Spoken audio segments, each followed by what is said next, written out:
มีเกมมาให้เล่นจังได๋นี่ลูกเบิ้ง3แมันบ่ลบ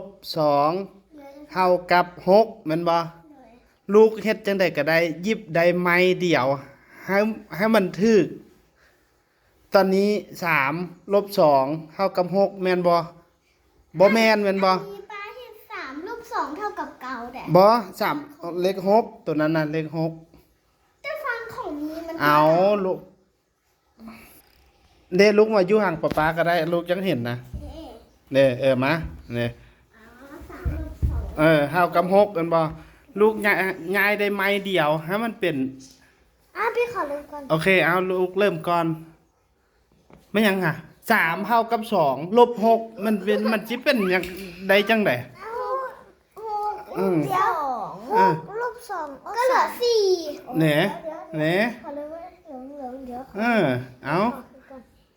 แฮปปี้มีเวลา1นาที3ลบ2เท่ากับ6ลูกสิย้ายตัวใดก็ได้ให้มันถูกให้มันเป็นคำตอบมันถูกสิบวกสิลบสิคูณอันตัวนี้คือกันตัวนี้ก็ให้มันเป็นหยังก็ได้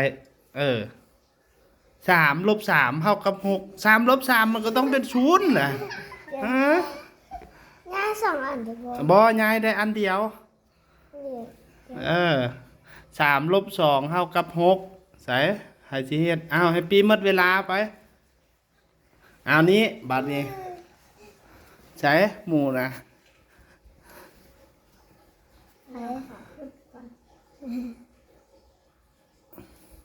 ลูกสิบวกสิลบสิเฮ็ดหยังไดก็ได้ให้มันออกมีเวลา1นาทีง่ายๆนะจับบาทเดียวเรียบร้อย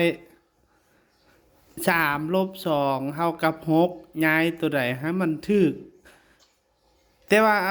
ตัวพ้นออกมันบ่จำเป็นต้องเป็น6ก็ได้ขอแค่ให้มันถูกจับไม้เดียวนะอัน3บวกก็ได้หรือว่า3ลบก็ได้หรือว่า3คูณอีหยังก็ได้ให้มันออกแต่ว่าเลขออกมันนะบ่จำเป็นต้องว่าเป็น6เป็นเลขหยังก็ได้ใส่ลองเบิ่งหมูซึบเดี๋ยวข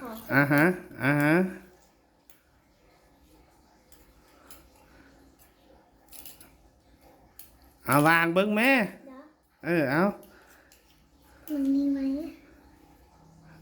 มันเป็นเลขหยังล่ะบัดนี้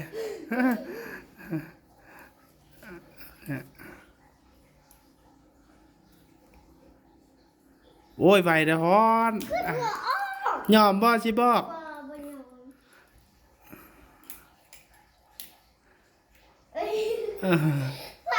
ลบ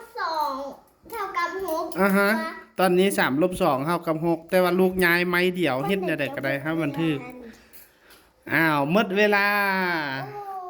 อยากฮู้บ่นี่เบิ่งลูกก็3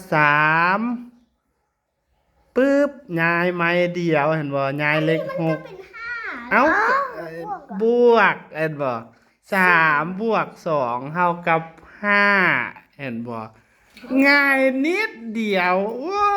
ย